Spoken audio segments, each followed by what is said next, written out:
വയനാട് മേപ്പാടി മുണ്ടക്കയിൽ അതിശക്തമായിട്ടുള്ള മഴ ഇപ്പോഴും തുടരുകയാണ്. മുണ്ടക്കൈ പുഴയാണ് എനിക്ക് പിന്നിൽ കാണുന്നത്.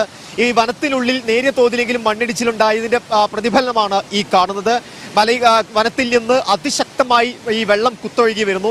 ഈ വെള്ളം നേരെ പോകുന്നത് ചൂരൽമലയും അതോടൊപ്പം പുത്തുമലയൊക്കെ കടന്നിട്ടാണ്. ആ മേഖലയിലൊക്കെ നിരവധി വീടുകളിലേക്ക് വെള്ളം കയറിയിട്ടുണ്ട്. അവിടെയൊക്കെ ആളുകളെ മാറ്റിപ്പാർപ്പിക്കുന്ന അടക്കമുള്ള നടപടികൾ ഇപ്പോഴും പുരോഗമിക്കുകയാണ്. ഈ പുഴയുടെ ഇരുവശമുള്ള ആളുകളോട് അതീവ ജാഗ്രത പാലിക്കാനാണ് ജില്ലാ ഭരണകൂടം നിർദ്ദേശം നൽകിയിട്ടുള്ളത്.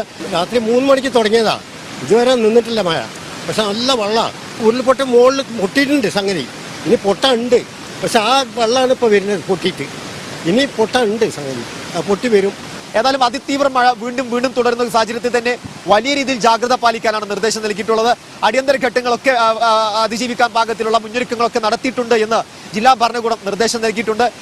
കൂടുതൽ ക്യാമ്പുകൾ തുറക്കേണ്ട സാഹചര്യമുണ്ടെങ്കിൽ, കൂടുതൽ ആളുകളെ മാറ്റിപ്പാർപ്പിക്കേണ്ട സാഹചര്യമുണ്ടെങ്കിൽ അതിനൊക്കെയുള്ള മുന്നൊരുക്കങ്ങൾ ഇപ്പോൾ പൂർത്തിയായിട്ടുണ്ട് എന്നുള്ള മുന്നറിയിപ്പാണ്, ഇത്തരം അറിയിപ്പാണ് ജില്ലാ ഭരണകൂടത്തിന് നൽകിയിട്ടുള്ളത്. ഏതായാലും ഇപ്പോഴും ഇവിടെ പ്രദേശത്ത് ശക്തമായിട്ടുള്ള മഴ തുടരുകയാണ്. ഈ പുഴ വലിയ രീതിയിൽ കരകവിഞ്ഞൊഴുകുന്നു. അതോടൊപ്പം പാറയും മരങ്ങളൊക്കെ ഇവിടെ നിന്ന് ഒഴുകി ജനവാസ മേഖലയിലേക്ക് എത്തുന്ന ഒരു സാഹചര്യമുണ്ട്. ഏതായാലും ഇവിടെ ഇനിയും മഴ തുടരും എന്നുള്ള സാഹചര്യം ഉള്ളത് കൊണ്ട് തന്നെ വലിയ രീതിയിൽ ജാഗ്രത പാലിക്കാനാണ് നിർദ്ദേശം നൽകിയിട്ടുള്ളത്. വൈകിട്ട് നൽകിയ റിപ്പോർട്ടാണിത്. അതായത് ഇന്നലെ പുലർച്ചെയാണ് ഈ വലിയ ദുരന്തമുണ്ടായത്.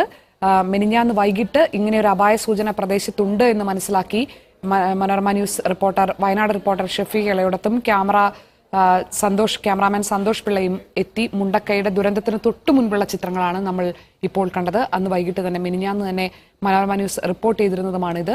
ഇങ്ങനെ ഒരു ദുരന്തം വരുന്നു എന്ന് പേടിച്ചവരായിരുന്നു മുണ്ടക്കൈയിൽ ഉണ്ടായിരുന്നത്. അവരിൽ പലരുമാണ് ദുരന്തത്തിൽ അകപ്പെട്ടതും. ഈ നമ്മളോടപ്പോൾ സംസാരിച്ച, ഇപ്പോൾ റിപ്പോർട്ടിൽ കണ്ട രാമസ്വാമി എന്ന ആളെക്കുറിച്ച് ഇതുവരെയും വിവരങ്ങളൊന്നും ലഭിച്ചിട്ടില്ല. അദ്ദേഹം രക്ഷപ്പെട്ടിട്ടുണ്ടാകണേ എന്ന് കരുതിയാണ് അദ്ദേഹത്തിന്റെ ഉറ്റവർ കാത്തിരിക്കുന്നത്.